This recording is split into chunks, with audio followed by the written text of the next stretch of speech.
우리 아는 얘기 또 한번 해볼까요?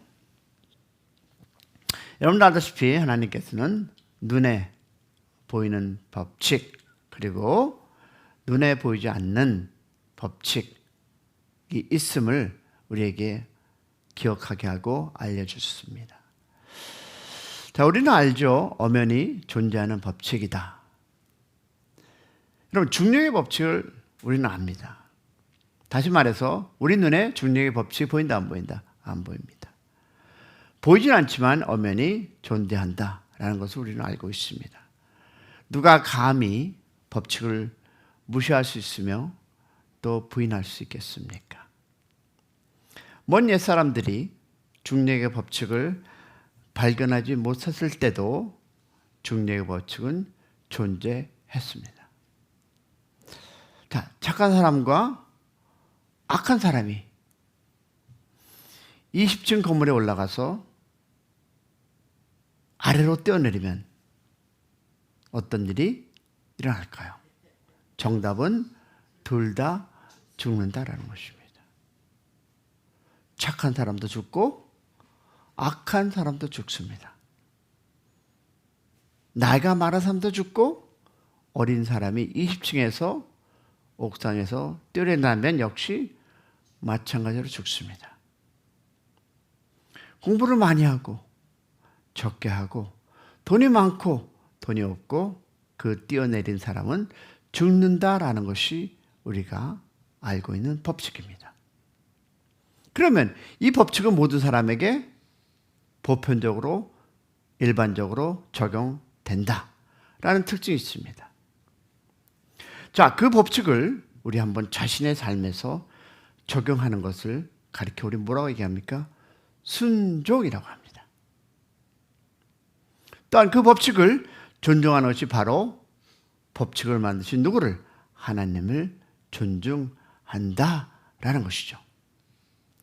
그럼 그 법칙을 모르는 사람은 뭐지? 뭐라고 얘기합니까? 무지. 그리고 법칙을 거슬리려는 것을 가리켜 불순종이라고 하고 또 법칙을 무시하는 그 법칙을 만드신 하나님을 또한 우리는 무시하는 것입니다. 자, 그럼 보겠습니다. 봄에 씨를 뿌리고 여름에 땀을 흘리는 것은 심고 거둠의 법칙을 존중하는 것입니다. 자, 그러면 씨를 뿌리지 않는 사람은 심고 거둠의 법칙을 무시하는 사람입니다.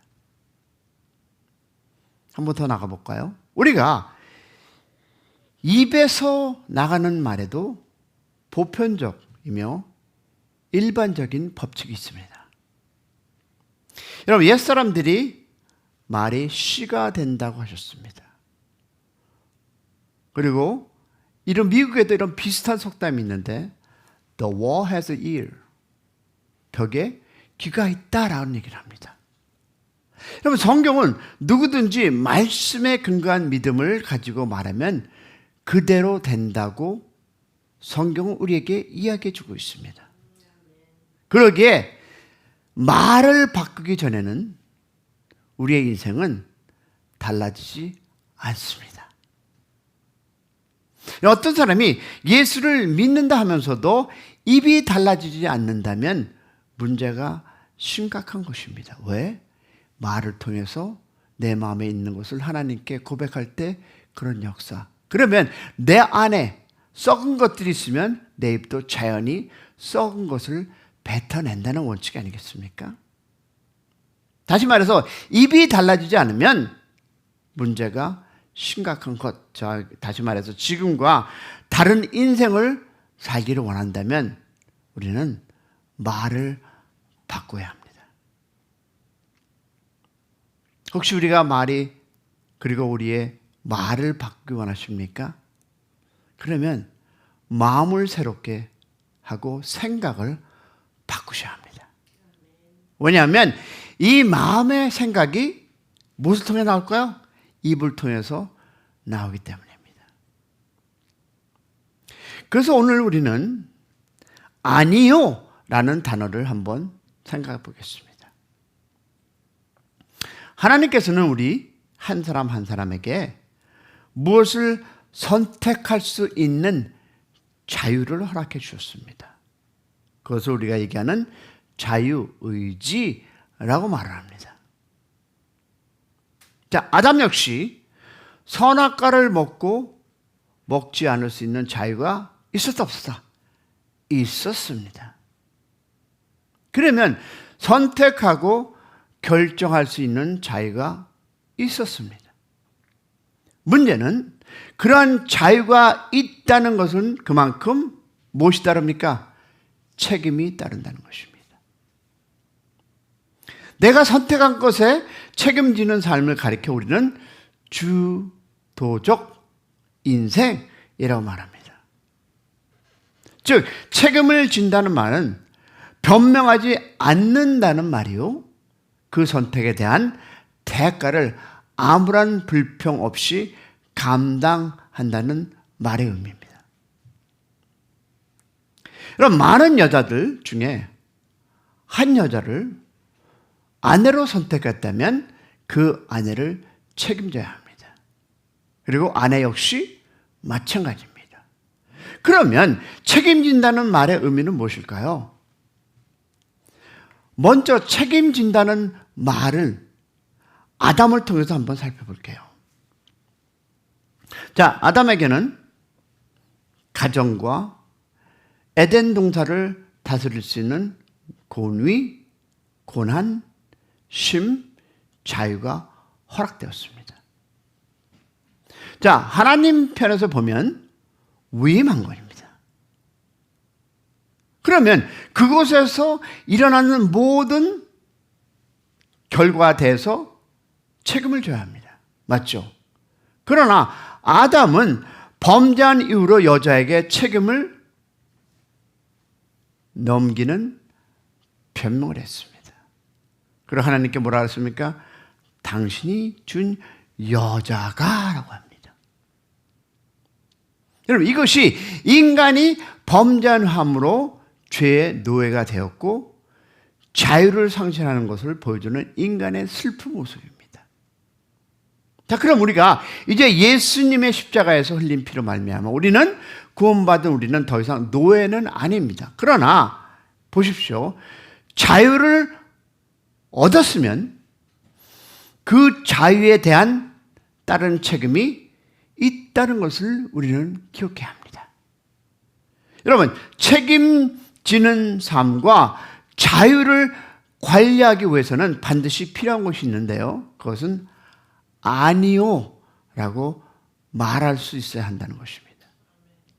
여러분, 아니요라는 일을, 그 말을 못하고 모든 것이 예인 사람은 성숙한 사람, 강한 사람이 아닙니다. 여러분, 아니요라는 그 말이 불순종하라는 말은 아니고요. 오히려 아니요라고 말할 수 있는 사람만이 진정한 의미에서 순종할 수 있는 사람입니다. 속은 아니요인데 그 말을 하지 못하고 yes라고 한 사람이 나타나는 열매는 뭘까요? 원망입니다.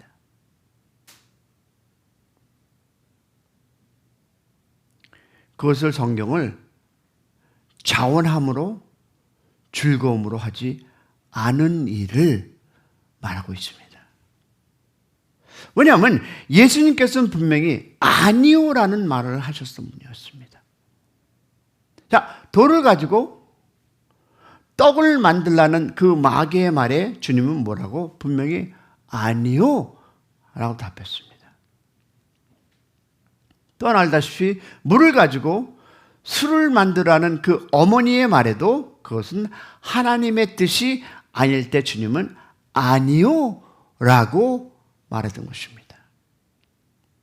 여러분, 사람들이 자신을 왕으로 삼으려고 하자 주님이 또한 아니요 라고 하셨습니다. 그러면 성경에 나타난 이 주님의 삶의 특징이 있다면 하나님의 뜻이 아니라면 너무나도 분명하게 아니요 라고 했다는 사실입니다. 그러면 여기서 우리가 알아야 할 사실이 있는데요.